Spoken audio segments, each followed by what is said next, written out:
Okay, okay, so now I'm recording. Hello, everyone. So this, and this. Okay, so as I mentioned, I will repeat again. We are going to start the hands-on session. I am recording now. So these lectures will be always in the OneDrive, just in case you miss some parts, or you can check again this information and so on. Please, as I mentioned, in this manual you have all these sections, right? We're going to cover all these sections till here, number 10, right? Because in number 10, we're going to explain you are going to learn something of machine learning applied here, right? Yes. So at the end of each hands-on session, if I don't say anything, otherwise, if I don't say anything, you have to submit this notebook. You have to upload the notebook of this session to the OneDrive, okay? Because that is a proof that you were working in that, and I will grade that, okay? So please don't forget to upload this. You're going to see, we're going to work together, please, to upload this notebook that we're going to generate in a moment, and that will be, remember, grading, right? So that you will take some grading for that. Okay. There is only one notebook per group, so it's not individual. Okay, just in case. Okay, so let's start this. Okay, so I'm going to pause for a moment here the recording. And okay.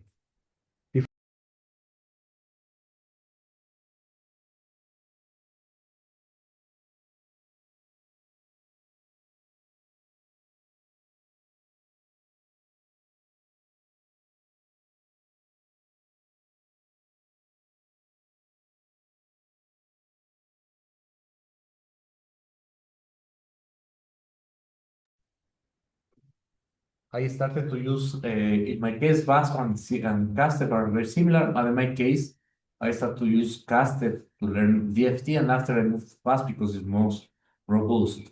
But since these programs we use plane waves to describe electrons. Remember, you can build a house with bricks, with rocks, with uh, plates and so on, right? The same in this kind of project. You can represent electrons with Gaussians, with the Slater orbitals, or also plane waves. So there are many bases.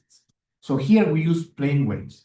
Why we use plane waves? Because we use the property of periodicity, as you can see here. Here we have a 3D material. This is a silicon FCC looking one side. This is a slab, you know. This is you see in the z direction there is here this vacuum. So with this we represent surfaces, by the way. So this is 2D, okay? 3D, 2D, and this is 0D. 0D is, for instance, a molecule of water. So how we put this water in a box. But since it's periodic, you have all these infinite repetitions around all the space. So how we claim that we can compute an isolated, for instance, want to study an isolated molecule, how to do this method? The only way is to increase the size of the box in such a way that the self-interaction of this with its image will be neglected. That's all. In the case of surfaces, we put a vacuum between the two surfaces big enough that in such a way that the self-interaction between this part of the slab and the image that is in the bottom is neglected. That is, you're going to learn to do this, so don't worry. And of course, it's natural to use this kind of periodic boundary condition in crystals, because you have only to give the bases and you have this. But one important property of this, as you see, is the block function. So this consequence of this is to use block functions, and the block functions is the way that we expand the wave functions of the electrons inside of this kind of systems. And that's it.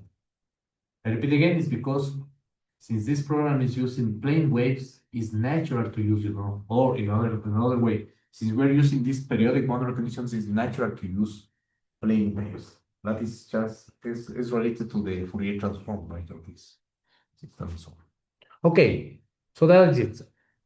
So if you read the manual, so I hope you did it, but anyways, you still have time for the next session, maybe, is that we have in the program, you have at least a minimum of 4 files.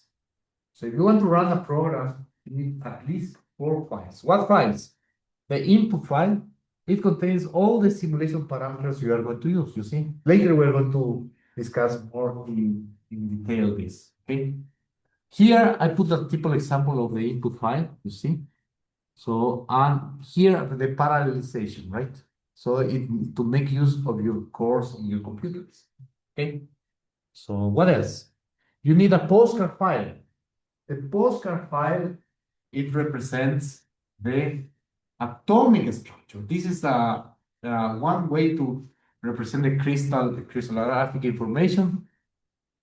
We're going to see in the input files later, but here I'll show you some examples. So there is a level.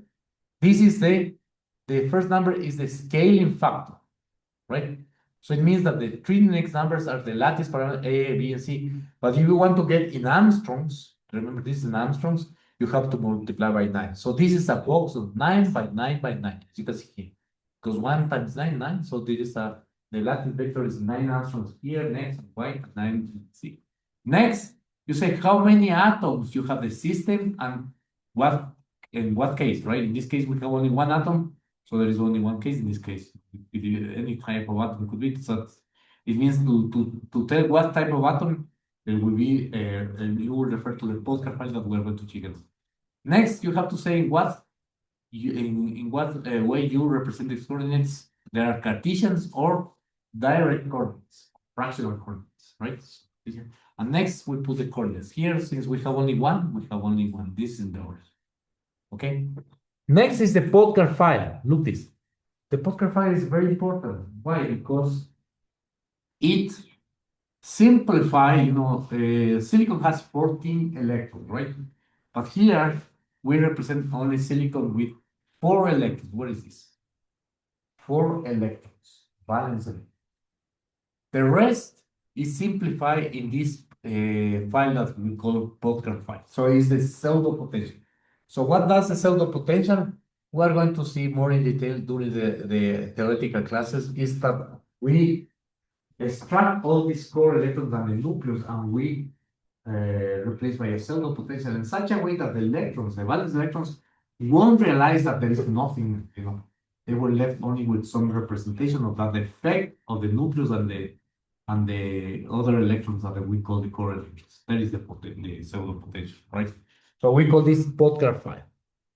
And finally, since we're using reciprocal space, remember this in the block functions invokes the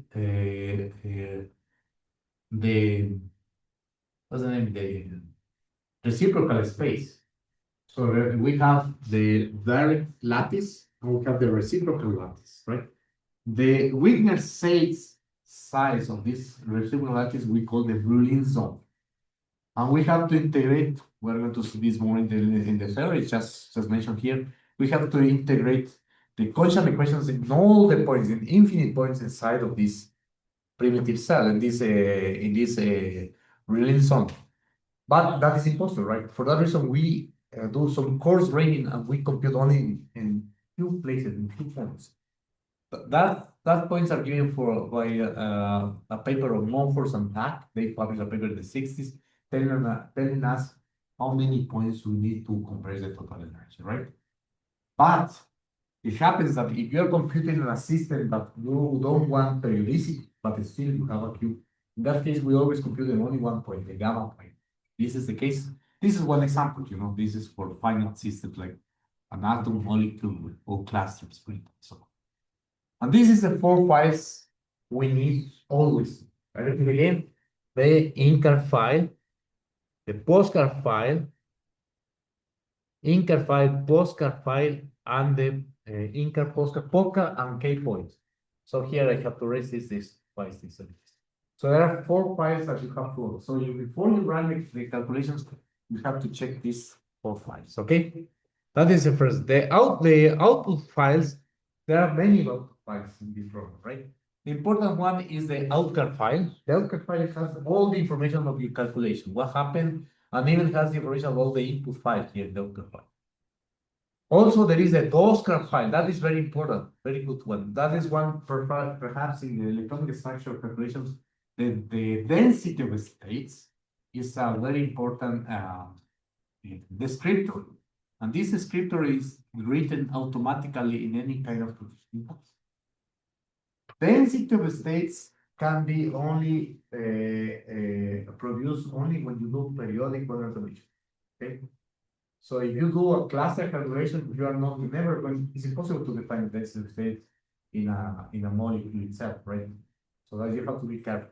If you have periodicities because of this kind of periodic calculations, appear this kind of the Doscar files.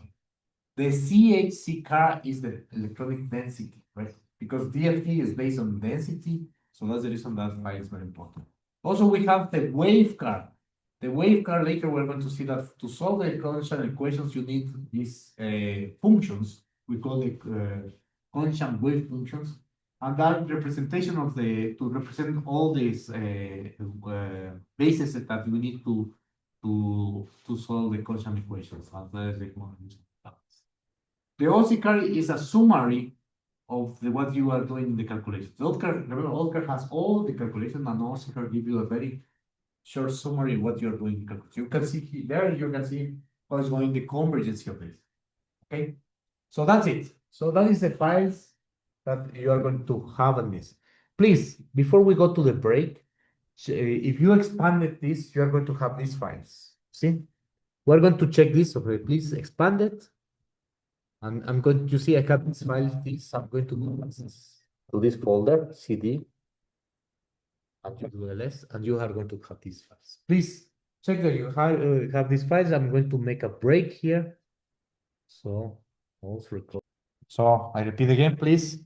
Here I open terminal, says open terminal, go to part one silicon. So I'm open the terminal and I go to part one silicon. Yes, I am here, part one silicon. Look inside. I have these files. The ones in green are executables. In fact, are bash, .sh is a bash or scripting, and the rest is input files. You have to have at least 4 files. You have incar, postcar, podcar, and kpoints. 4 files. So in principle, I should be able to run it. Okay. But before we run, it says and this we have these 4 files. But before we run, please check what is the postcard file. So I'm going to open the postcard file, please.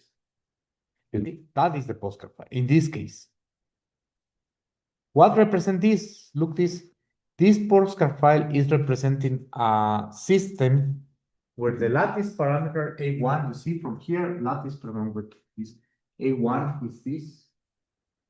A1 is a lattice vector. Is what is A1? Is you see, it should be 1, 0, 0, but there is a scaling factor of 9. So it should be 9, 0, 0. In what units? In Angstroms. See? A2 is 0, 9, 0 in Angstroms. A3 is this, right? 0, 0, 9. See? What system is representing this? A cube. You see? Where this is 9 angstroms. See? 9 angstroms, 9 angstroms. 9 angstroms. So this is the system, the size of the system we have. 9 by 9 by 9. And look this, there is only one atom where as the Cartesian coordinates in the coordinates 0, 0, 0. We have this. This is my system. But please, now let's check. First thing, okay, I'm recording here. First thing, before you do any type of preparation here, please open this postcard file in ASCII. We are going to open in ASCII. You see, how to enter this ASCII? Q minus B. Enter. You see? And you have this.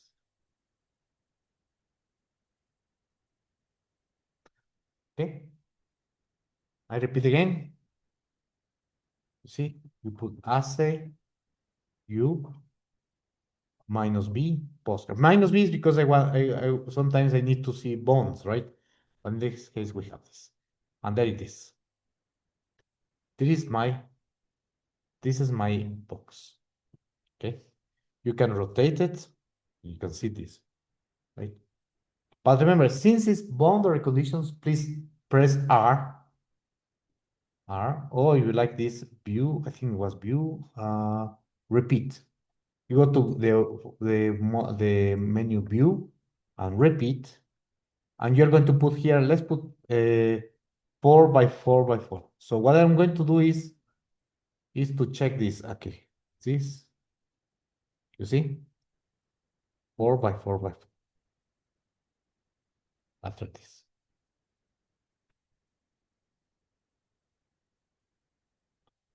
So as you can see, this is the actual system I'm going to compute. A crystal is in fact it's a crystal, if you like, where the atoms are separated by 9 Armstrongs in all directions.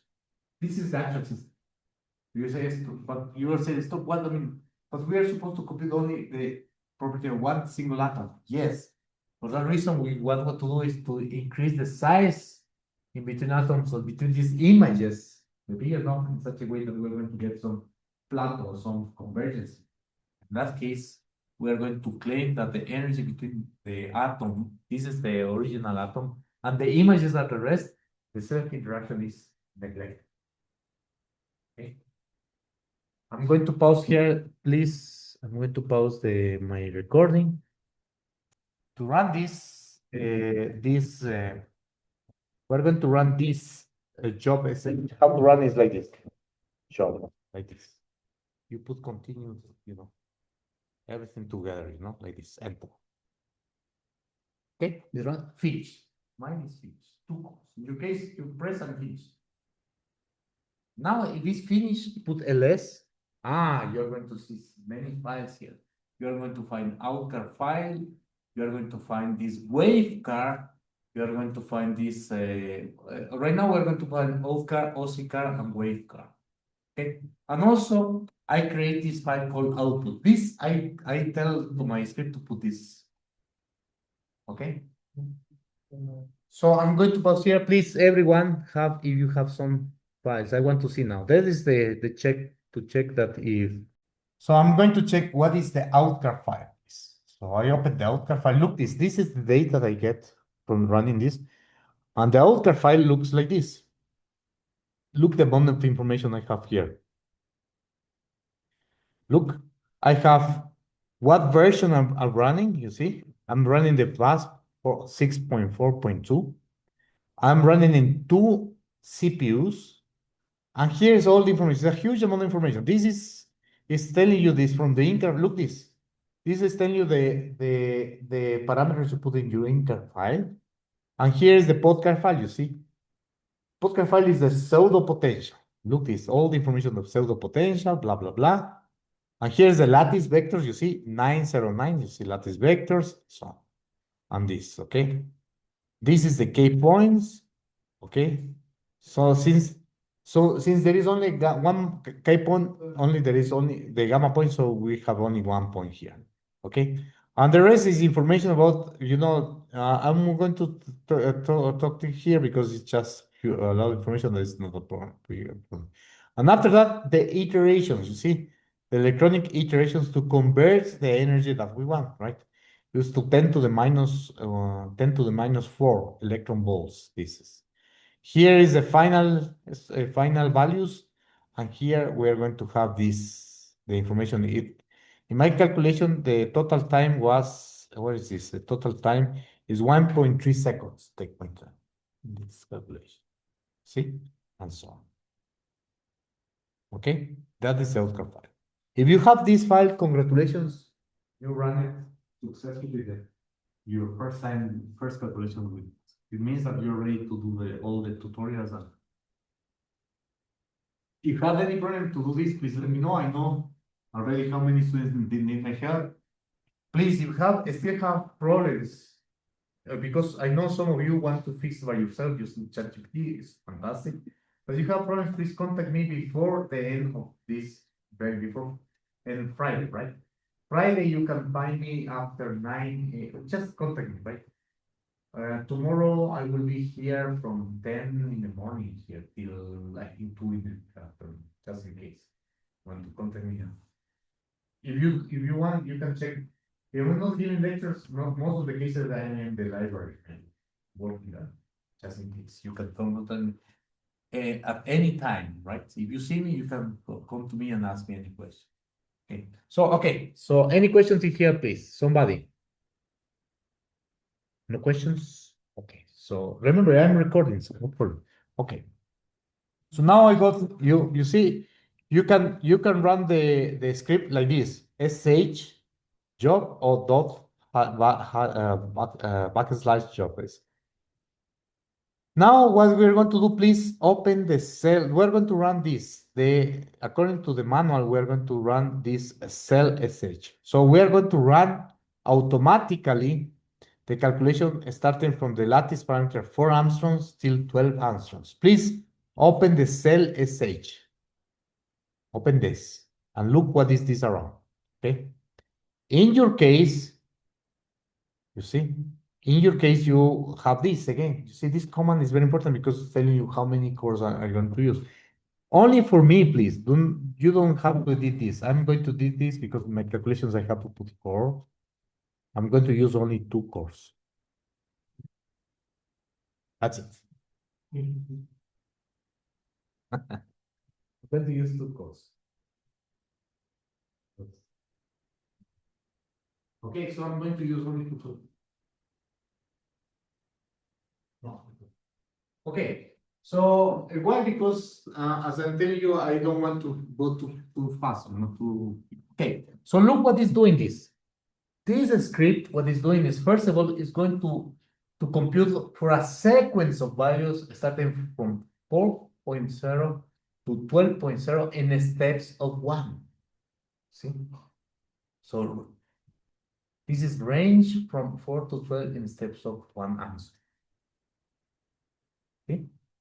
So here's the post. So every time it's going to run. So this is iterative, right? So it's going to start with 4.0. This value will be replaced here in the variable lat, because you say for lat, this is an independent variable. Create the postcard file, only changing this, and after run this MPI. This is the parallel parallelization command with the number of cores you put or you have, the bus, and it's going to put everything in the output of the part of the result. At the end, when it finishes, it's going to extract the energy without entropy. We're going to check this where it is from the outcome file, and it's going to create a list of the lat, so the size of my box versus the temperature. The energy, the total energy of the system is going to save. When you put 2 equals, it's going to save it in every new line these values. So we're going to create the self.dat.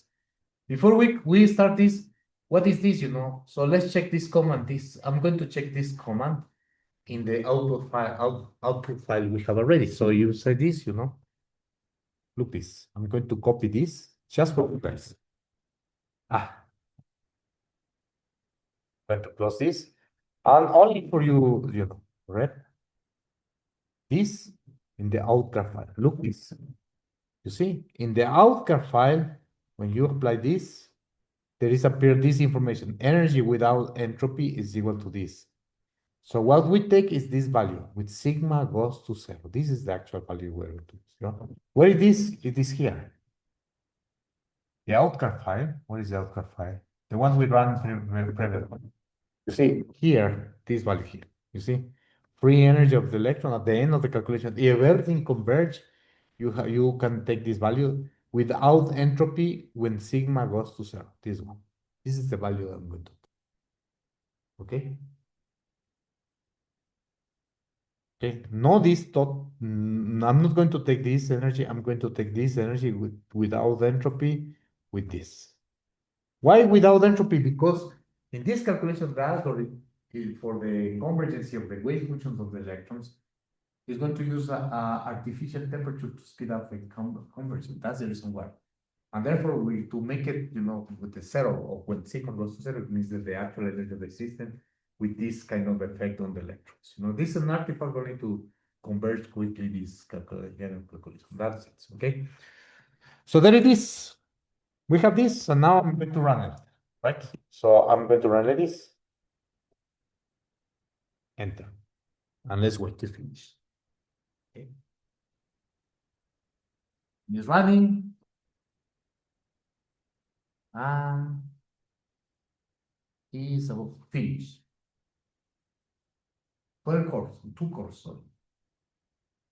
I know that some of you have 12 cores. Why are you such a big power of computer core? Okay, so let's check this. You have to have roughly the same results. You see, I have this cell dot here. Let's open this. And this is the data I'm going to have. I generate this data. It means that for the system to be of 4 angstroms, the energy is 0.68, 5 angstroms, 0.31, and so on. You keep increasing, and suddenly you start to see there is a convergence. You see, above 9, it is 15, 16, 16, so it's almost not changes. So it means that the self-interaction between these and the images is neglected. And we are computing, only the energy we have is the energy of the silicon system that is not interacting with any humans. Okay? Questions here, please? I'm going to pause here my pause recording.